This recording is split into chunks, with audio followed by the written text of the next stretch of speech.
তাহলে আমি বলতে পারি যে তারা যদি জিয়াউর রহমানের বিরুদ্ধে আঙ্গুল তুলে, আমাদের 17ই মে 30শে মের প্রসঙ্গ কি উঠে না?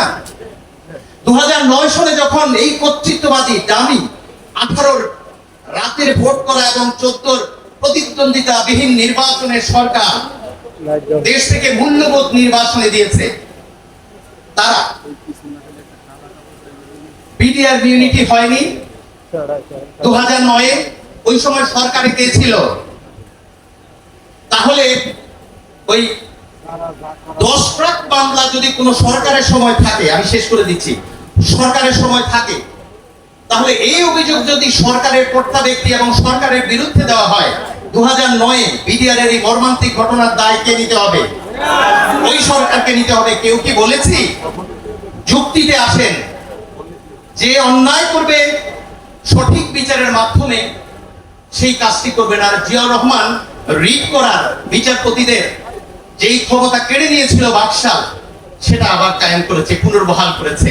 এবং তারই পুনর্বহাল করা আইনকে যদি কার্যকরী করেন, 15ই আগস্ট, 21 তারিখ বিডিআর হত্যাকাণ্ড সবগুলো বেরিয়ে যাবে, তার সাথে বেরিয়ে যাবে আপনারা যদি আরেকটি জিনিস আসবে, যে লক্ষ্য মূল্যবোধ নিশ্চিত করা, আনার বেনজির আজিজদের যদি আপনারা থামাতে চান, তাহলে জিয়ার সততা, দেশপ্রেম, এগুলো নিয়ে আসতে হবে। আর এই জন্য নতুন প্রজন্মকে প্রয়োজন। তাই সেই ব্যক্তির কথা বলে শেষ করতে চাই, ভারতের এত বড় জায়গায় যদি একজন ইউটিউবার বিপ্লব নিয়ে আসতে পারে, আমাদের হাজার হাজার ইউটিউবার আছে, শুধু দরকার জিয়াকে সঠিকভাবে পাঠ করা, সময়ের প্রয়োজনে দাঁড়ানো।